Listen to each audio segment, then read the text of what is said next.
এই ভুলগুলো করলে কাপড় নষ্ট, পুরো টাকা বরবাদ। কাপড় কাটার আগে এই 10টা জরুরি সাবধানতা জেনে নিন।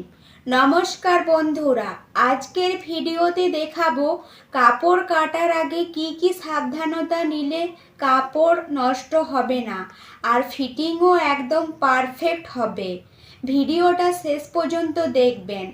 একটা সাবধানতা মিস করলে কাজ খারাপ হয়ে যাবে। এরকম সেলাই শেখার নতুন নতুন ভিডিও পেতে চ্যানেলটা অবশ্যই ফলো করবেন। 1 নাম্বার টিপস, অনেক কাপড় কাটার আগে একবার ধুয়ে নিন। কারণ কিছু কাপড় ধোয়ার পর ছোট হয়ে যায়, বিশেষ করে কটন, লিনেন, এগুলো আগে ধুয়ে শুকিয়ে তারপর কাটুন। 2 নাম্বার টিপস, কাপড়ের সোজা দিক আর উল্টো দিক ভালোভাবে চিনে নিন, না হলে সেলাইয়ের পর আর ডিজাইন উল্টো দেখাবে। কাপড়ের দিক আছে, সোজা দিকের সাথে সমান রেখে কাটতে হবে। তাড়াহুড়ো করে কাটলে বেঁকে যায়, সেলাই করলে টান পড়ে। 4 নাম্বার টিপস, কাটার আগে 2বার মাপ নিন। মাপ ভুল হলে পুরো ড্রেস নষ্ট।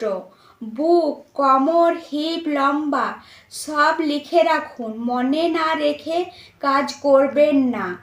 চকের দাগে কাটবেন, কখনোই আন্দাজে কাটবেন না। আগে চক দিয়ে লাইন টানুন, তারপর দেখে নিন ঠিক করে কাটছে ঠিক আছে কিনা, তারপর কাটুন।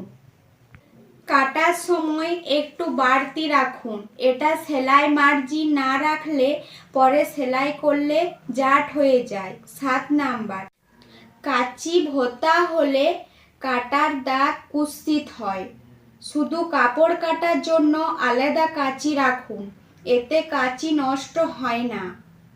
8 নাম্বার, কাপড় স্লিপ করলে কাট ভুল হয়ে যায়, পিন দিয়ে হালকা করে আটকে নিন, তারপর কাটুন।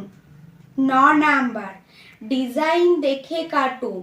ডিজাইন থাকলে মাঝখানটা সেন্টারে রাখুন, না হলে পরে জামাটা দেখতে খারাপ লাগবে।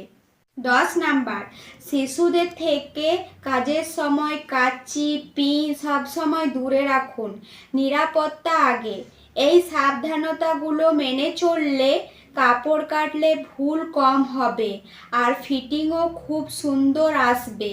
কোন পয়েন্টটা সবচেয়ে নতুন লাগলো কমেন্টে লিখে জানান। ভিডিও ভালো লাগলে লাইক দিন। নতুন সেলাই শেখার ভিডিও পেতে চ্যানেলটা বা পেজটা ফলো করে রাখুন।